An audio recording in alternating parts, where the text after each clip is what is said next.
Hello, everyone, and welcome to Only a Missionary podcast. I'm the host, Clark Robinson, and each week I will be bringing you new stories, adventures, and uplifting experiences that happen in the mission field while our good brothers and sisters were serving. The thing that made me think of this podcast was in my life, I've sat through many sacrament meetings. I've sat through a lot of firesides and a lot of devotionals. And to me, the best stories in these firesides or sacrament meeting always begins with the phrase, when I was a missionary. Whenever I hear that phrase, when I was a missionary, I sit back and I say, now this is something that I really am interested in. I really want to hear what happened. I want to hear what they have to say. Because a mission allows us to go out and be the best version. I truly believe it allows us to be the best version of ourselves if we let it. Because for 24 hours a day, 7 days a week, we dedicate our lives to serving a mission, serving the Lord Jesus Christ, and just trying our best. And when we're not out knocking on doors or meeting with people, we're at home studying so that we can become the best teachers possible. And in the process, like I stated, we become the best version of ourselves. I served a mission for the Church of Jesus Christ of Latter-day Saints. And these mission stories, that is where they will come from. When I was called to serve, the age for missionaries was 19. And we are told that every able-bodied 19-year-old young man is to serve a mission. And any able-bodied 21-year-old young lady who has the desire to serve could also serve. The numbers have now been changed to every able-bodied 18-year-old young man and every able-bodied 19-year-old young lady who has a desire to serve a mission for the Church of Jesus Christ of Latter-day Saints. You go to see doctors and dentists to make sure you're physically and mentally capable of going. You have worthiness interviews with a bishop and stake president. And then you mail in papers to Salt Lake City. And then a servant of the Lord prays over your name and through the Spirit will then tell you where you need to serve your mission. I was called to the New Mexico Albuquerque mission. I served in the early 2000s. And you always hear, when a mission comes up, you always hear, well, that is the best mission in the world. And I join that chorus whenever I think of my mission. It truly was the greatest mission in the world, at least while I was there. I enjoyed serving the people of New Mexico, Colorado, and Arizona. It truly was a blessing. It truly was, up to that point, the greatest 2 years of my life. I wanted to take an opportunity on this first episode to give a background of myself so you'll know a little bit more about me, the host, and so that whenever new people come onto the podcast, we can just get right into their stories, their experiences, and the things that happen on their mission. But I wanted to give you the opportunity to hear some of the things that happen on my mission as well. What made me think of this podcast, like I said, the greatest stories are when I was a missionary. However, unless you're sitting in that particular sacrament meeting, or if you're at that fireside, or if you're at that devotional, or if you were there when the experience happened, it's very likely you will not have the opportunity to hear these wonderful stories. Some of them can be humorous, but most of them are uplifting and inspirational. And like I said, unless you're there, you miss out on the opportunity to either laugh or be uplifted and inspired. So I wanted to give the opportunity for everyone to hear the best of the best missionary stories each and every week. So that's how we got Only a Missionary podcast. To give you a little background, I was serving my mission in New Mexico, and I was in a library of one of the areas I was serving in, and there was a pamphlet of a talk by Bruce R. McConkie, who's one of my heroes. I've read his biography. I've studied his life, read through some of his books that he's written. What a wonderful man, a brilliant mind. I really admired how smart he was.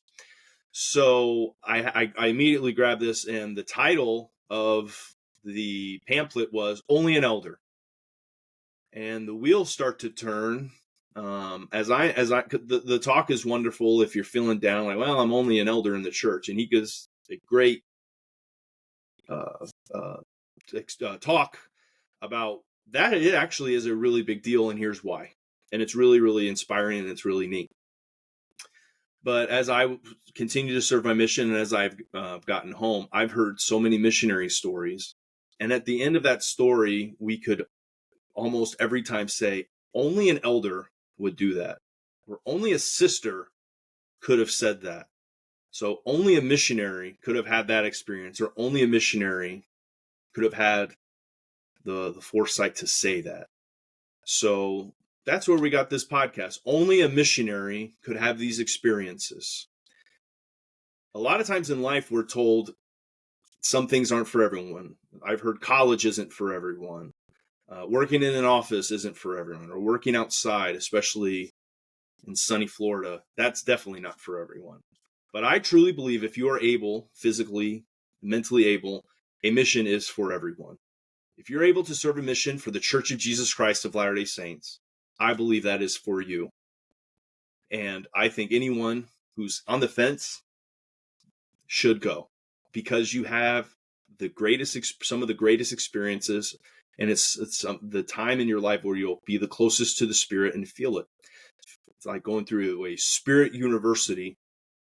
So then, therefore, for the rest of your life, you'll know how to feel and recognize the Spirit, and know and feel when you should say, and then maybe sometimes when you should not say things. So my background now is I live in Southwest Florida. I have lived here my entire life, out except for the 2 years that I was on my mission.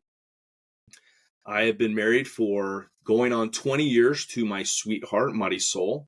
And here we have 4 amazing children. The only bad thing about our children is they're growing up way too fast. And by this time next year, my son will likely, because depending on when he gets his call, will likely be serving a mission for the Church of Jesus Christ. We're looking forward to that a lot, and are very proud of his decision to be worthy and his desire to go. I thought I'd also give you a background of what it was like growing up. So I grew up in North Fort Myers, Florida, and when I was a missionary, but whenever someone meets you as a new missionary, the first question that they ask is, "Elder, where are you from?" And I'm sure it's the same thing for sisters. Sisters, where are you from? And I would respond, "I'm from Fort Myers, Florida." And I always get a puzzled look. Fort Myers, where is that? So I would say, well, I got in the habit of saying, well, it's about 2 hours south of Tampa, because everyone's heard of Tampa. But not everybody has heard of Fort Myers. I don't think if I did, it was very rare that someone said, "Oh yeah, I know where that is," or "I've heard of Fort Myers." So I grew up in North Fort Myers on an 86-acre cattle ranch. And I was very proud of the fact that I grew up on a ranch. A lot of times people would ask, "Oh, so you live on a farm?" And I would correct them. No, I don't live on a farm. We don't grow produce. We don't grow fruits or vegetables. We had cattle and we had horses. We never got into any other things. We never had chickens or goats or pigs or anything like that. We were exclusively a cattle ranch. So I love telling people, well, actually, I grew up on an 86-acre cattle ranch. And the other thing I was very proud of is I was very proud, and I'm very still proud to say that my parents my dad is a cowboy, my mother's a cowgirl. They met at a rodeo. My dad was a world champion bull rider and bareback and saddle bronc rider. My mother was a world champion barrel racer. So they have it in their blood, and to this day, they still do things with cattle and with horses. And I always thought it was a neat experience to grow up around that. I learned the value of hard work. I learned the value of working together as a team, and loving your family, and being together for the important things. When I was 19, I turned in my missionary papers. It was my whole life. It was something that I always wanted to do. I always had the desire to serve a mission. You have different priesthood ordinations that you have when you get to a certain age. And in my mind, the next priesthood ordinance was going to be becoming an elder in the Church of Jesus Christ, and then being ordained an elder, and then being called to serve a mission. And for 2 years, I was going to go out and be a missionary. There was never any doubt that I was going to do that. I always had a desire to serve, and I was very happy when my mission call came. So my brother and I had very similar, I have an older brother, and we have a very similar experience of when our mission calls came. Because now you see videos and TikToks and Facebook live feeds. It's a big thing, and it is. It's a very big thing when that big white envelope comes and you open it and you read the paper, and it tells you where you're going to be serving your mission and what language you're going to be speaking and when you're going to be leaving to go, and when. So then theoretically you'll know when you come back. However, I was driving to visit my brother out of town, and when he lived in Gainesville, he was a couple hours away. My sister-in-law came running with a phone in her hand, and she says, "You need to call home. You received your mission call." I was very excited, and I immediately called my mother, who had already opened the mission call. And a few years earlier, when my brother went on his mission, he was at BYU when the mission call came to our home. And she also opened his mission call and read it to him over the phone. So part of our tradition was, and I guess is, we had our mission calls read by our mother, and then our mother read them to us over the phone. And then I was told over the phone I would be serving in the New Mexico Albuquerque mission. I was very excited. When I arrived home, they had a mission map. I looked at the map. I looked at all the different places where I could serve. I have been to Utah. My dad is from Utah, so I've been to Utah a few times up to this point, but I've never been to New Mexico. And so I flew to the MTC. A few months later, I was there for just under 3 weeks, and then I flew out to New Mexico. And I will never forget flying into Albuquerque, looking out the plane window, and seeing nothing but sand. I had a companion who was one of my companions was from California, and he's like, "Elder Robinson, we got all this beach and no water." And I said, "That couldn't agree with you more. Well, I'm used to, we live pretty close to the coast. I'm used to going to the beach, seeing lots of sand, but next to that sand is lots and lots of water. However, New Mexico, lots and lots of sand, not a lot of water, if any water." So that was kind of my welcome. You're not in Kansas anymore. You're not in sunny, humid, wet Florida anymore. You're in sunny, sandy, hot New Mexico. So I flew into New Mexico. We were picked up by the assistants to the president, or the APs, and the APs drove us. We had what we called it the transfer van. I know not every mission does this, but our transfer van would pick up missionaries on transfer day. They would go in like a big triangle. They would start in Albuquerque, go up to one place, go to a second place, and then go back. And your job was to get a ride to one of those 3 places, whichever one was closest. So we're in the transfer van, and we're actually on our way to the mission president's home. And the assistant to the president, who was not driving, said he had a piece of paper in his hand, and then he stated very loudly, "Who wants to know where they're going?" And we all collectively said, "I do. Me. He says, "All right, shout out your last name and I'll tell you where you're going." And about 2 or 3 missionaries shouted out their names, and then it was a little quiet, and I thought, now's my opportunity. So I shout out, "Elder Robinson."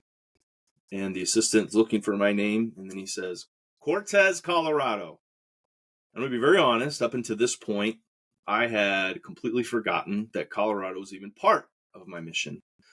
but the most southwestern stake in Colorado is very close to the New Mexico border, very close to Four Corners, was the Durango stake, and one of those cities was Cortez, Colorado. Now, anytime you're going to hear a story from myself, a great deal of those are going to come from Cortez, Colorado. One of the reasons was we worked very hard in Cortez, a lot of great stories.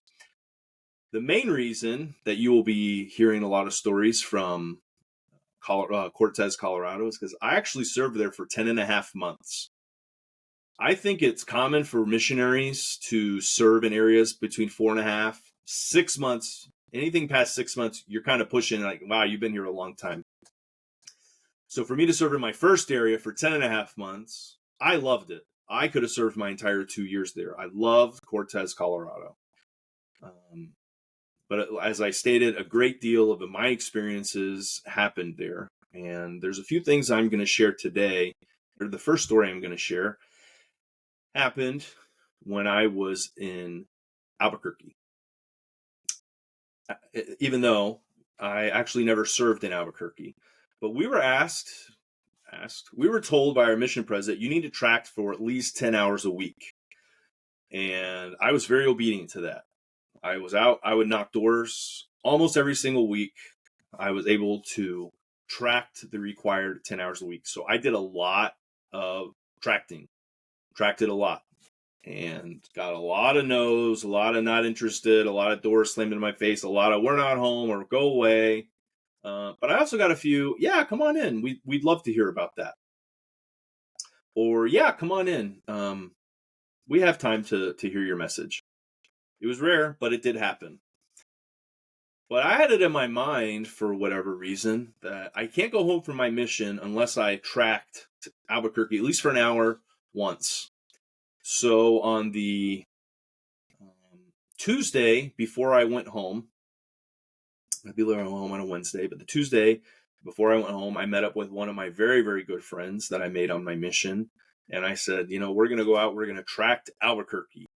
And I am here to tell you that tracting in Albuquerque was just like tracting in Cortez, Colorado, or Farmington, New Mexico, or anywhere else. We got a lot of no's. We got a lot of no thank you. We got a lot of come back later. Nothing really exciting happened except one thing. The missionary and I, he actually was going to go home 6 weeks after me. So we're both talking about, man, we can't, it's going to be so great to go home. You miss your family, you miss your friends, you miss your old life. You've put in the work I had put in the work for the required 2 years. He was 6 weeks away. So, I mean, it wasn't that out of the ordinary for him to be excited to go home as well and join me in my excitement and talking about home. So while we were concentrating on what we were doing, we were very lighthearted because we were very happy. Like I said, missed your family. You're going to see your family very soon, and it's going to be a great thing. So we're lighthearted. We're getting told no a lot, but that's okay. It's okay. We're tracking Albuquerque. It's fun. No big deal. We go up to this one house and we ring the doorbell, but we couldn't. A frustrating thing that I had was I didn't like it when you rang a doorbell and you couldn't hear from the outside, because then you know, well, did the doorbell not work? Is it not working? Did they not hear it? Or am I not hearing it? Because sometimes I wouldn't hear the doorbell, so I would. And when I did that a few times, they would come to the door like, what's so important? You rang my doorbell, you're knocking. What's so urgent? Because we would be dressed like this, so we would look very official. But they would get annoyed. So I thought I heard the doorbell. I didn't remember if I heard the doorbell. So I knocked on the door as well. And we're just kind of joking. We're laughing. We're just having, because again, this is my very, very good friend. We're still good friends to this day. We communicate a lot, almost weekly. We're just, man, we're having a good time tracting, which can become repetitive and dull, but we're having a good time. And as we're talking, we kind of look at each other and we kind of look down at almost waist level. There's a sign on the door. And the sign says, all are welcome at our home except for the following groups. And it says salesmen, evangelists, Jehovah's Witnesses, Mormons, and 2 or 3 other groups. I don't remember exactly what the groups were, but there it was in black and white, as a nickname we used to have of the Church of Jesus Christ of Latter-day Saints is Mormons. So we're laughing and having a good time. Not only and then we realize, and then fear strikes, like, oh no, this is their way of saying, buzz off, go away. And we kind of weren't paying attention as much as we should have, because not only did I ring the doorbell, but I also knocked. I thought, well, this ain't good. I'm like, well, maybe they're not home. So I'm like, well, let's get out of here in case they are. So we walk. We're not running, but we're walking very, very fast at a very brisk walk away. And then as we're going by the garage, it opens. And out walks one of the scariest, meanest looking guys I've ever seen. He's got long gray hair. He has a bandana. He's got long gray hair, and it's in a braid. He's wearing glasses. He has tattoos. He's got a vest. He's wearing jeans, boots. He's wearing sunglasses. It did not take a scholar to realize this is a guy who he's a biker dude. He's a man who enjoys riding a motorcycle, and he looked very, very tough. And adding that to the fact that we didn't see the sign until after we knocked and rang the doorbell, and he's now opened his garage, I thought, to come tell us, do you not know how to read? How dare you come to my property? We couldn't get out of there fast enough. And as we're skedaddling away, we hear, elders. So something I learned on my mission was, if someone, when greeting you or beginning to speak to you, if they started that with elder, that meant they had met with the missionaries before, they've been taught by the missionaries, they've been or possibly baptized by the missionaries, or they were members of the Church of Jesus Christ. It was just it seems silly, but if most people who are not members of our church would just say, oh, hey, or missionaries, which is totally fine. But it was just kind of almost like a code word, like, oh, I know who you are. So he says, so this mean biker dude goes, and a big smile goes on his face. He's like, elders. And we kind of turn around, but we're still walking away. We're like, yeah. He's like, no, come back. We're like, why? He's like, oh, I'm actually a member in the 4th ward, or one of the wards in Albuquerque. We go, oh, okay. So we went back. And this brother goes on to tell us, like, oh, yes, I'm a member of the church. I got baptized, 20 years ago. He's like, I just like to dress like this. It's what I feel comfortable in. I've always enjoyed riding motorcycles. And then we comment, we're like, well, we saw the sign, but we didn't see it until we rang the doorbell. We knock on the door, and then we see the sign. Said if we would have saw the sign first, we would have probably just walked away. He's like, oh, yeah, that sign, I thought it was funny. So I put the sign up by my door, and also it keeps a lot of people that I don't want to talk to from, doing just that. They see the sign, they turn around, they know that's not a house that I want to stay at. But what I thought was going to be one of the scariest moments of my life actually turned out to be a pretty neat experience, meeting with this brother. We sat and talked to him for about 10-15 minutes. He told us his background, what ward he was in, and that he's like, I actually love missionaries. They used to come over all the time. Now they don't come over as much. A couple other different things. So what began as, oh man, we better get out of here, because we had the wrong idea about this guy. And it was a really neat experience. But again, I will say,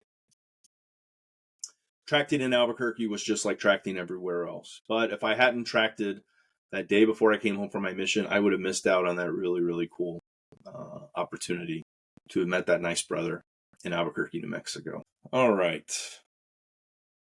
I am going to conclude with one of my favorite stories from my mission.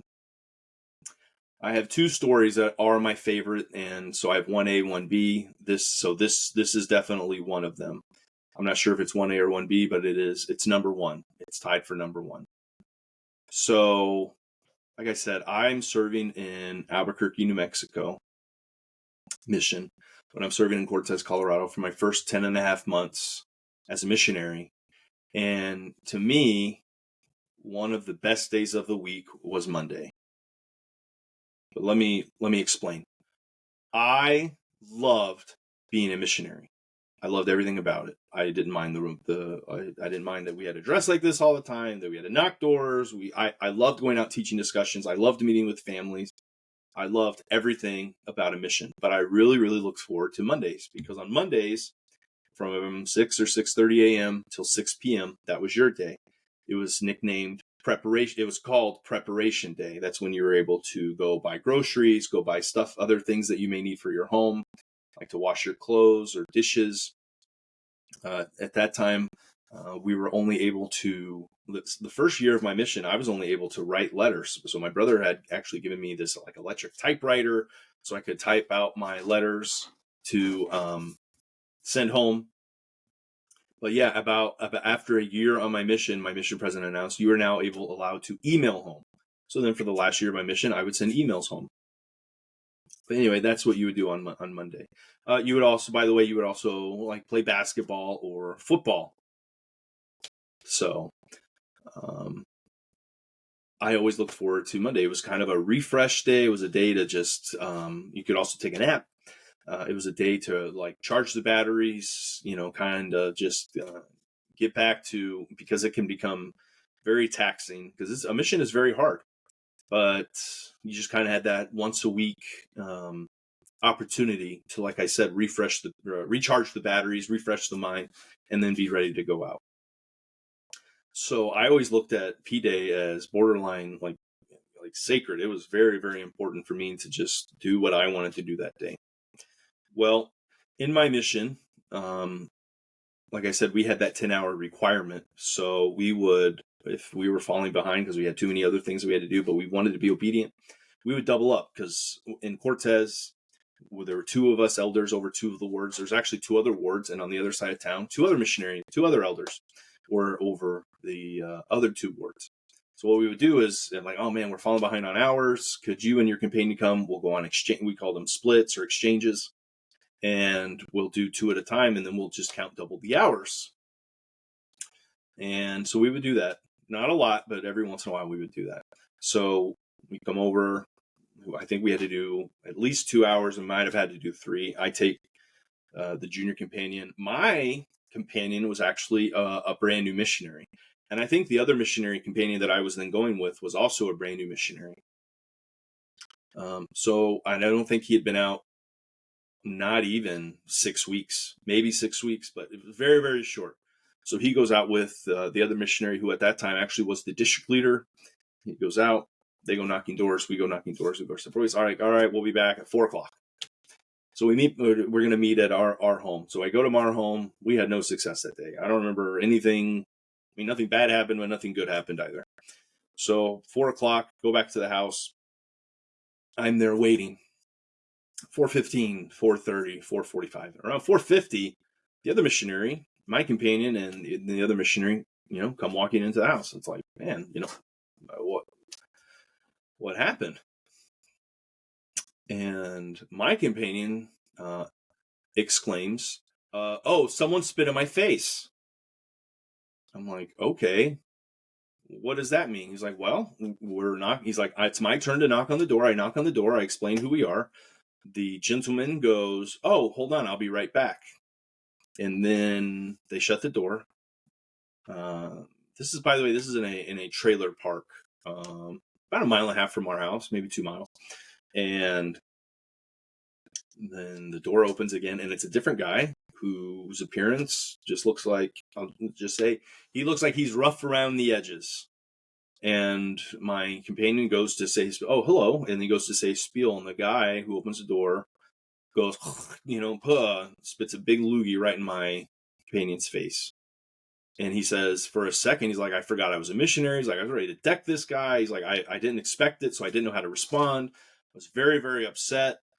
So the guy then slams the door. The missionary grabs him and is just like, all right. That was awful. What a terrible thing for him to do to you. But we have to calm. But you have to. And then, being a brand new missionary, it would have been very understandable if he just said, I don't want to do this anymore. At least today, I'm not doing this anymore today. I want to go home. But he kept going. Because when I saw him in the house, he's like, oh, and then he tells me the story. I got spit in the face. He's like, but a couple doors down, he's like, we knocked on a door and this gentleman opened the door and he's like, yeah, of course, come on in. And so the missionary's like, we taught a great first discussion to him. He says, and that's what took us so long. He's like, he had a lot of questions and we tried our best to answer all of them. And he's like, so the discussion went on and on and on and on and on. And he's like, but he's like, this is a really good guy. So, we made a follow-up appointment. I was like, cool, great. I love follow-up appointments. When do we go back to teach this brother? He says, we have to go back at 8 a.m. on Monday. That's why I summarized how important P-Day was to me before beginning this story, because my first thought was, oh, Monday at 8, that's my time. That's our time, to do the things that we want to do, because a mission is so much of we have to obey the rules. We have to follow the Spirit. It's the one time we just kind of get to do what we want to do. Not whatever we want to do. That's not what I said. But you just kind of get to do what you want to do, or when you want to do that. And I thought, oh my gosh. But, he just had the story, oh, the guy spit in my face. And then he's telling me, it's like, I have a really good feeling about this.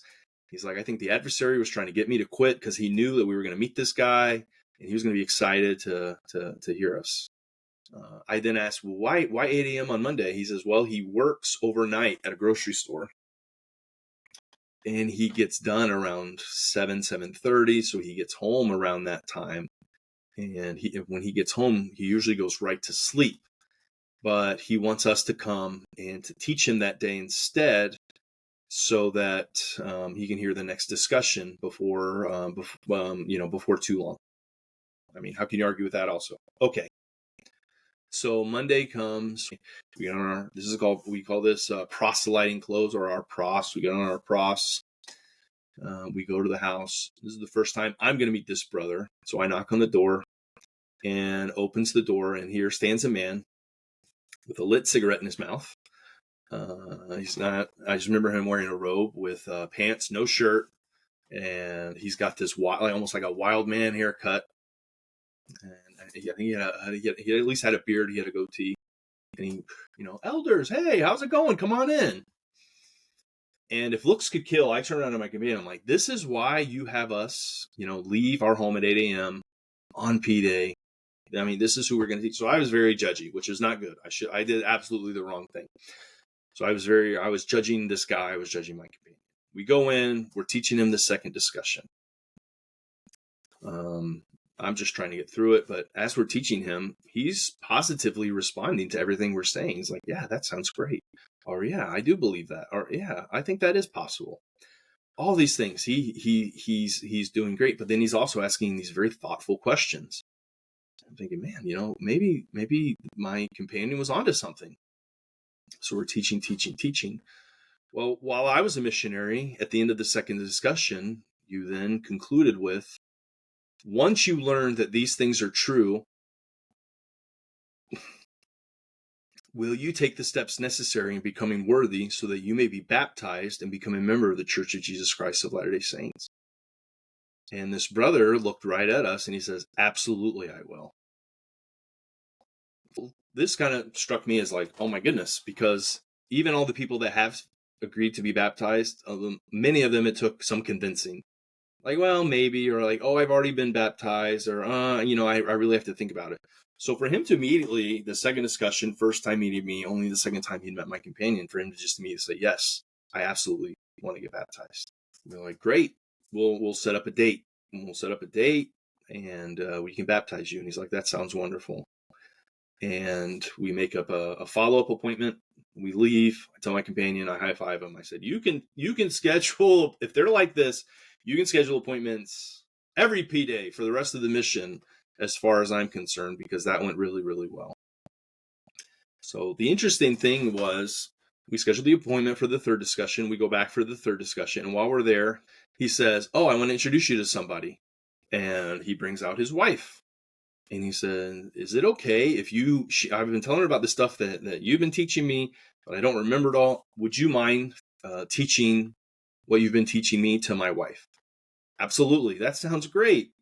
So we begin with the first discussion, and we make a follow-up appointment. We say, well, can we come back, for a second discussion? Absolutely. We come back a few days later when they're both there, and we teach her the second discussion, and we look at her and we're like, would you like to take the steps necessary to become worthy and know that the church is true? Will you be baptized a member of the Church of Jesus Christ? And she looked at us and said, absolutely, I will. I'm like, man, this is so great. So we make an appointment for the third discussion so we can teach both of them for the first time. We come back, and I'm not exactly sure how this happened. I think maybe my memory might be a little faulty, but I remember seeing one or two kids that were very, very young. But when we went back for our third discussion, he says, I would like for you to teach all of my children now. And we're like, great, bring them on out. So then he proceeds to bring out of the back of his home 6 children. So 4 more plus the younger 2 that we had already met. And I'm just kind of blown away. Like, I had no idea that there were 6 kids here. But I think this brother was just doing everything that he could to say, hey, I'm the father, the husband. It's my job to protect my family. So I'm gonna find out for myself first if this is something that I want my family to learn and to do. And that's what he did. And then when he felt comfortable, he says, I'm going to have my wife. Because maybe she thought the same thing. Well, I'm glad that you're on board, but I want to get on board as well. And we taught her as well. And then we were able to teach the rest of their children. Fast forward a little bit. After that first discussion so then we get into the first discussion. And then I remember bringing up in ward council or whatever it was called at that time about, hey, we have this really great family. They have 6 kids. I think 4 of them are the age to be baptized, plus this mom and dad. I'm like, they're really, really great. They're better than great. They're amazing. So the ward council then decided, we had a newer bishop, and he said, well, then I want them, for the rest of their discussions, I want them to be taught in members' homes. So every discussion after that, and then we even when we went past the 6 discussions, we started making these like mini lessons of other things because we had to help overcome his nicotine addiction, which he happily did, and I would say almost easily did, but he did it. And then we were teaching them in all these different homes, and it was one of them. It was, if not the most special time I've ever seen a family in my whole life to be taught by different members of the ward in their home. It was so special. It was so wonderful.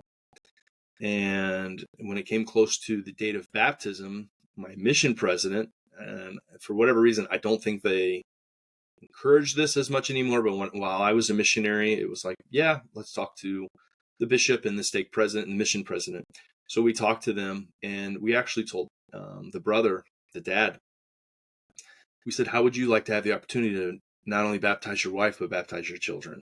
And his response, he got tears in his eyes.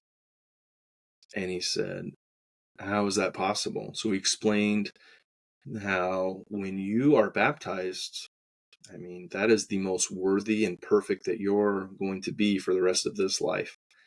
So if you're worthy to get baptized, you are worthy to receive the Aaronic priesthood and be ordained to the office of a priest, which will give you the opportunity to baptize your wife and your children.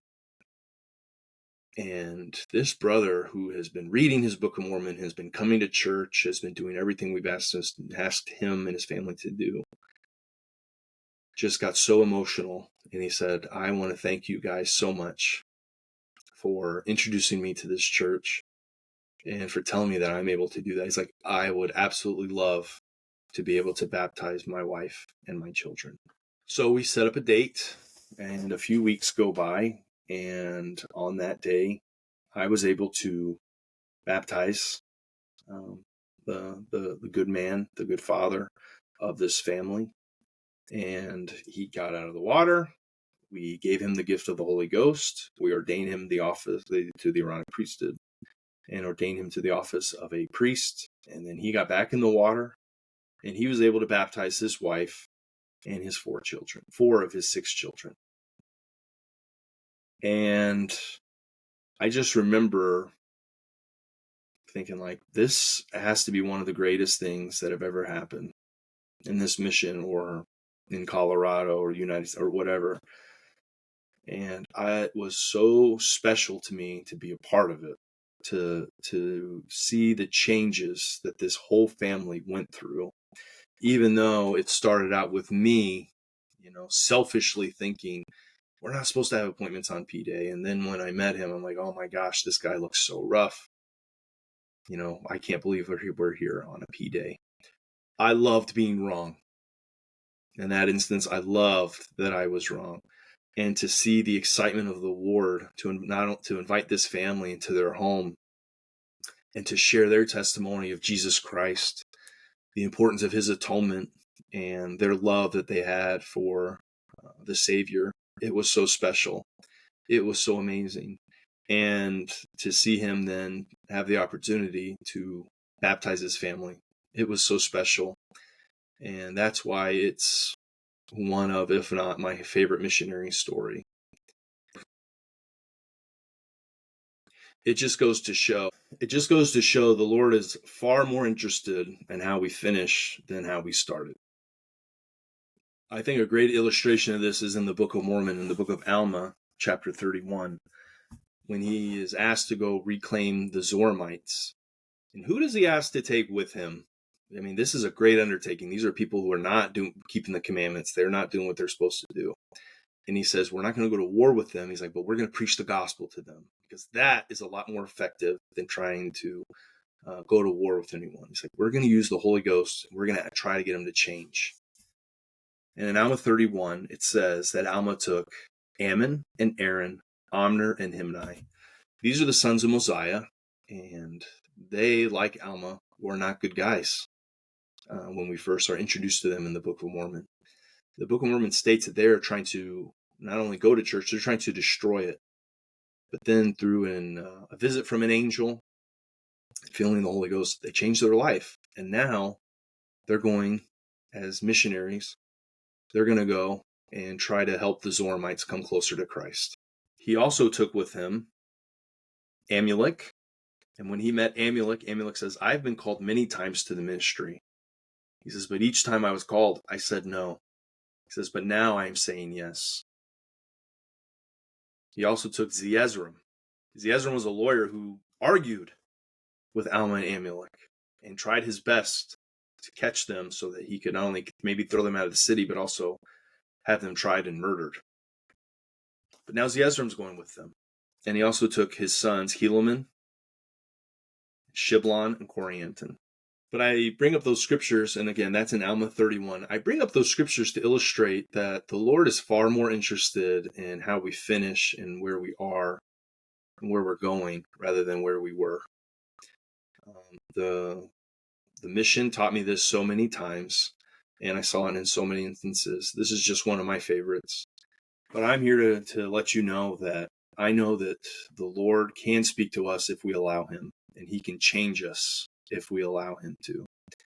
I look forward to bringing you stories similar to this, but that are uplifting, that are humorous, that are inspiring. I look forward to bringing them to you weekly, and I just ask that you give us a listen. Look for us on social media, follow our pages, and support us so that we can continue to bring you these things. I'm Clark Robinson, and this is Only a Missionary. Thank you.